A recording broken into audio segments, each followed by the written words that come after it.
മലയാളികൾക്ക് ഏറെ പ്രിയപ്പെട്ട താരമാണ് ലെന.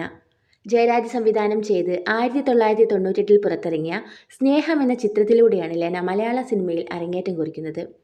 പിന്നീട് ദേവദൂതൻ, കൊച്ചു കൊച്ചു സന്തോഷങ്ങൾ, രണ്ടാം ഭാവം, സ്നേഹവീട്, ട്രാഫിക്, സ്പിരിറ്റ്, എന്നു നിന്റെ മൊയ്തീൻ, വെള്ളിമൂങ്ങ തുടങ്ങി അനവധി ചിത്രങ്ങളിൽ അവർ മികച്ച പ്രകടനം കാഴ്ചവെച്ചു. സിനിമയോടൊപ്പം തന്നെ ഒരു കാലത്ത് ടെലിവിഷൻ സീരിയലുകളിലും ലെന സജീവമായിരുന്നു.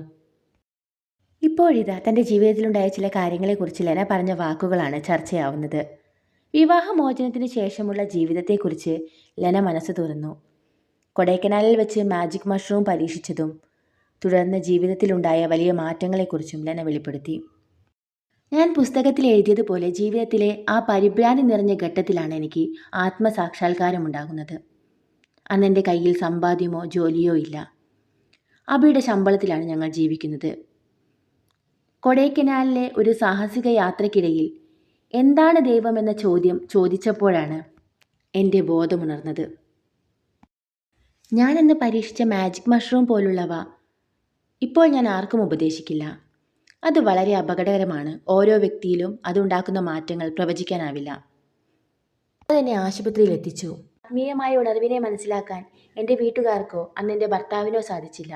അവർ കരുതിയത് എനിക്ക് ഭ്രാന്താണെന്നാണ്.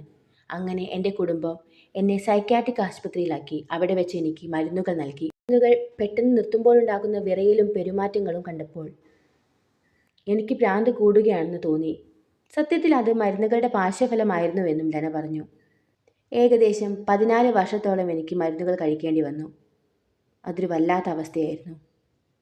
ഞാനൊരു പബ്ലിക് ഫിഗറാണ്. അതുകൊണ്ട് തന്നെ മരുന്ന് പെട്ടെന്ന് നിർത്തിയാൽ എൻ്റെ പെരുമാറ്റത്തിൽ മാറ്റം വരുമെന്നും അത് ആളുകൾക്ക് ഉൾക്കൊള്ളാൻ കഴിയില്ലെന്നും എനിക്കറിയാമായിരുന്നു. അത് വലിയൊരു കുഴപ്പമുണ്ടാക്കും. സത്യത്തിൽ എനിക്ക് ഭ്രാന്തായിരുന്നില്ല. ഞാൻ ചില പരമമായ സത്യങ്ങൾ കണ്ടെത്തിയ ആവേശത്തിലായിരുന്നു. പക്ഷേ എൻ്റെ ചുറ്റുമുള്ളവർക്കത് മനസ്സിലായില്ല. അവർ വിചാരിച്ചു എനിക്കെന്തോ കുഴപ്പമുണ്ടെന്ന്. അങ്ങനെ എൻ്റെ അനുവാദമില്ലാതെ എന്നെ ഹോസ്പിറ്റലിൽ കൊണ്ടുപോയി. ഒരുതരം തട്ടിക്കൊണ്ടുപോകൽ പോലെയായിരുന്നു അത്. അവിടെ എനിക്ക് ട്രാൻക്വിലൈസറുകൾ തന്നു. 10 ദിവസത്തെ കടുത്ത മരുന്നുകൾക്ക് ശേഷം ഞാൻ വീട്ടിലെത്തിയപ്പോൾ എൻ്റെ തലച്ചോറ് മരവിച്ച ഈ മരുന്നുകൾ എന്നെ കടുത്ത വിഷാദത്തിലേക്ക് തള്ളിവിട്ടു. എന്നെ ആരും മനസ്സിലാക്കുന്നില്ലെന്ന തിരിച്ചറിവ് എന്നെ തളർത്തി.